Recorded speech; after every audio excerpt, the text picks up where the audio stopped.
तर नमस्कार शेतकरी मित्रांनो, स्वागत आहे तुमचं शेतीने हवामान यूट्यूब चॅनलमध्ये। तर शेतकरी मित्रांनो, जे आहे उद्या दिनांक आहे 4 जुलै आणि जाणून घेऊ उद्याचा हवामान अंदाज।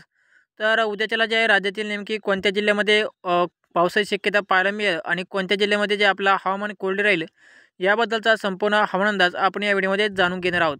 तर त्यामुळे जे आहे शेतकरी मित्रांनो, व्हिडिओला लाईक नक्की करा। तर शेतकरी मित्रांनो, जे आहे राज्यामध्ये सध्याचे आपल्याला जे पावसाचे वातावरण काही भागामध्ये चांगला पाऊस आपल्याला पाहायला मिळत आहे, तर काही भागामध्ये हलका ते रिमझिम पावसाची शक्यता या ठिकाणी पाहायला मिळत आहे।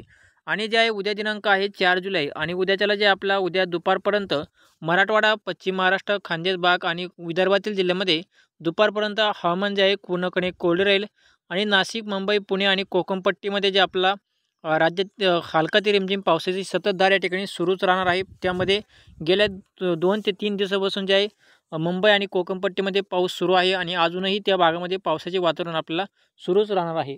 तसेच जे आहे शेतकरी मित्रांनो, आपल्याला जे आहे उद्याच्या दरम्यान उद्या दुपारनंतर ते जवळजवळ जे आहे सायंकाळपर्यंत मराठवाडा, छत्रपती संभाजीनगर, परभणी, हिंगोली, नांदेड, बीड जिल्हा आणि लातूर जिल्हा, जळगाव जिल्हा आणि जालना, अंबड हा जो परिसर आहे शेतकरी मित्रांनो, या भागामध्ये आपल्याला जे आहे उद्या दुपारनंतर ते सायंकाळच्या दरम्यान चांगलाच आपल्याला जोरदार ते मुसळधार पावसाची शक्यता पाहायला मिळेल। तसेच जे आहे शेगाव, अहिल्यानगर जिल्ह्यामध्ये सुद्धा आणि सोलापूर, धाराशिव आणि विदर्भातील जे आहे अकोला, अमरावती, चंद्रपूर, नागपूर, यवतमाळ, वाशिम आणि जळगाव, चाळीसगाव हा जो परिसर आहे या भागामध्ये सुद्धा जे आपला उद्या दुपारपासून ते सायंकाळच्या दरम्यान पावसाची हजेरी पाहायला मिळणार आहे।